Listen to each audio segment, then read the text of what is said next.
Beast of Reincarnation just launched on Game Pass and on Steam. And there's one setting on Windows, not even in the game, that can swing your frame rate by 20 FPS as well as your temperatures by 15 to 20 degrees. Same resolution, same DLSS mode, same settings, nothing else has changed. Most benchmarks won't show you this because they don't test for it. I did it back to back, same settings, almost similar scenarios. Stick around because this changes which tier you should actually be playing on. If you want this kind of dig deeper testing every launch week, subscribe. That's the whole point of this channel. Quick take on how this game actually looks and feels to play. The art direction is genuinely strong. This overgrown post-apocalyptic Japan aesthetic works really well for me. I love it. And the music is also fantastic. But this can be subjective. Now, even though I've tested with RT on across the board in this video, the foliage really doesn't seem to show it. Minimal RTAO, barely any contact shadowing in the leaves and the grass compared to some of the newer titles that I've released. So don't go in expecting an RT showcase, even though this is a UE5 game. That's not the game's strength. Its strength is somewhere else, and this is what we're actually going to talk about.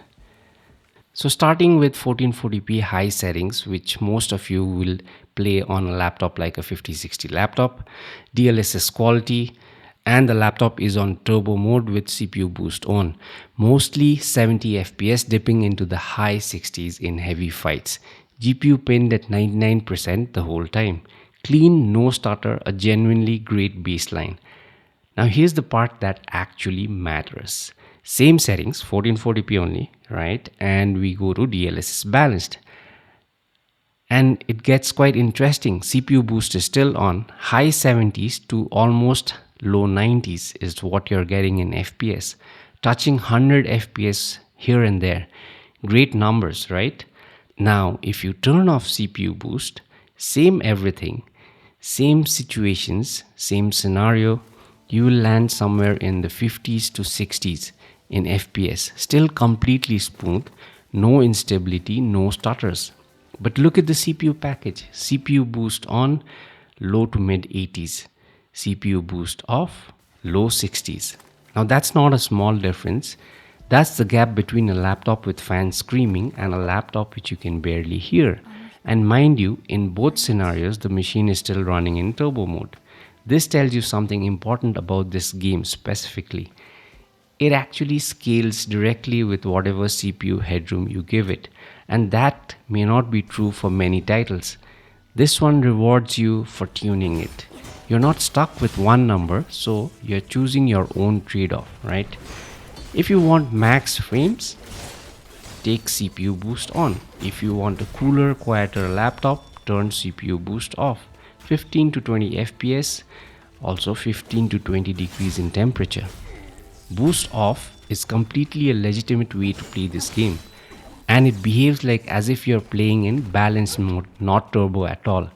And you know what? If you have an external cooler, you can go with boost on the whole time on turbo mode because your cooling is better, right? I don't use any external coolers for my benchmarks, so you can definitely do that too. Now we push to 4K and see how much the laptop can actually perform. DLSS performance mostly locked 60 FPS, but remember we are using custom settings which I will show you on the screen. Now it dips to high 50s here and there when there are a lot of enemies. This isn't like the GPU is actually struggling. In crowded fights, even if you notice, the CPU package climbs to around 90 degrees centigrade. Switching to DLSS balance at 4K, same story, high 50s more often, and the same CPU driven heat signature shows up regardless of your DLSS tier. So the bottleneck doesn't move when you change DLSS modes. Only performance changes slightly, and the visual gain from balance is so minimal that I'd stick to performance. So performance is a better option if you want to play at 4K. And just to make sure that you get it, yes, 4K is definitely playable at DLSS performance. Now you'll notice the GPU loads are 99% at both 1440p and 4K, right? But that number is a bit misleading. It just means the GPU is busy, not how hard it was working, if you understand what I'm trying to say. Power draw is the actual metric that tells you the real story. At 4K, the GPU is pulling noticeably more watts for that same 99% load. That's because upscaling, post-processing and compositing all happen at a full 4K buffer size, even if DLSS is rendering internally at lower resolutions.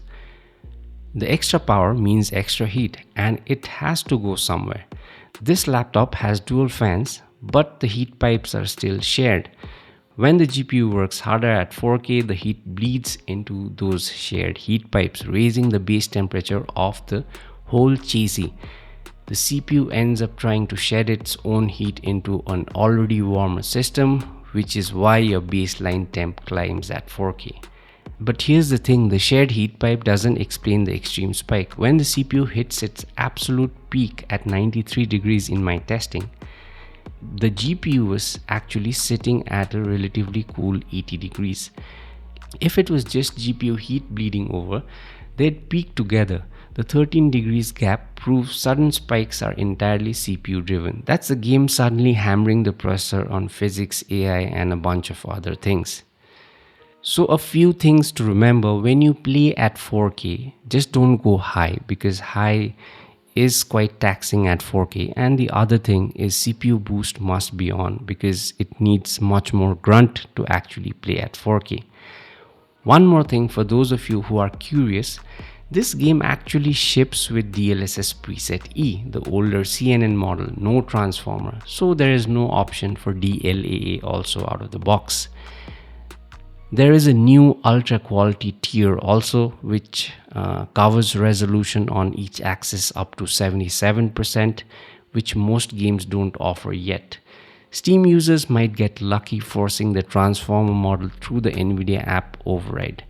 On the Game Pass build that I'm testing, it's not even detected, no override available yet.